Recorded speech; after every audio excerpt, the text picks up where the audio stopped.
She was 40 years old with 2 kids, just going in for her first mammogram. This was just a checkup that everyone did. Little did she know that she was about to get some hard news. She had breast cancer.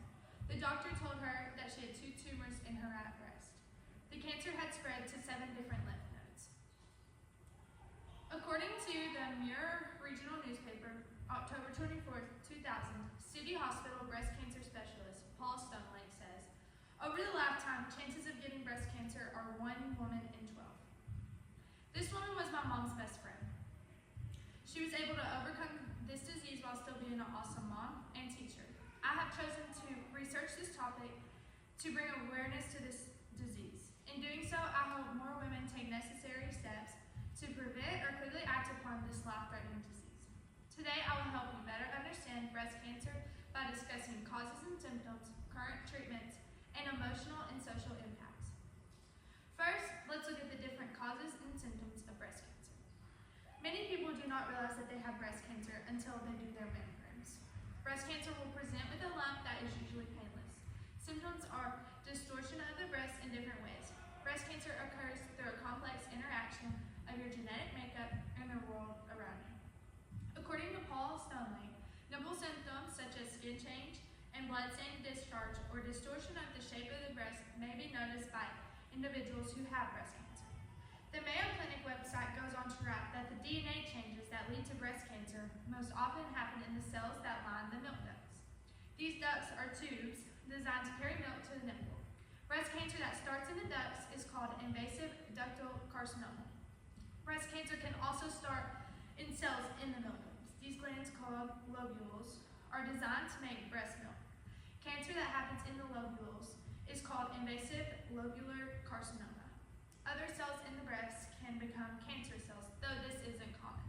There are several risk factors and causes that lead to breast cancer.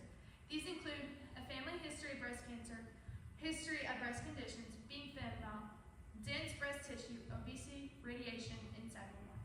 So now that you understand the risk factors and symptoms, let's talk about current treatments.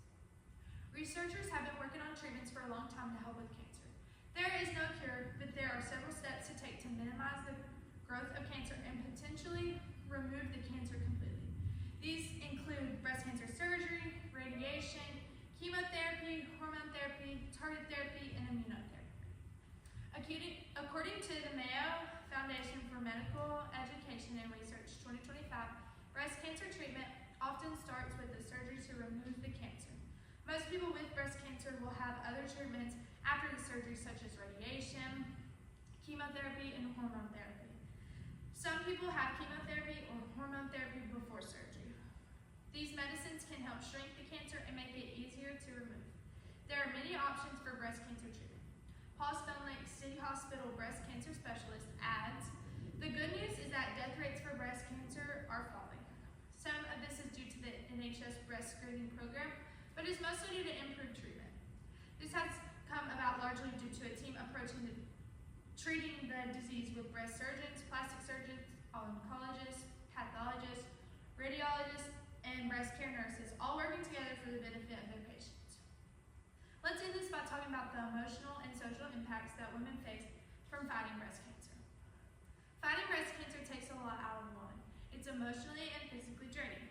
Women who have had breast cancer often struggle with distorted self-image, thoughts, social interactions, and worry about burdening other people. According to the National Library of Medicine website 2024, participants experience a decline in self-confidence, particularly after treatment. This affected their willingness to socialize and interact with others, leading to introversion and a marked withdrawal from social interactions, often related to self-perception or fear of judgment following the changes in appearance. Even though breast cancer is devastating, there are individuals who have hope. The National Library of Medicine also adds that participants in this study demonstrated a strong sense of acceptance of their cancer diagnosis because of their faith, viewing it as a part of a divine plan.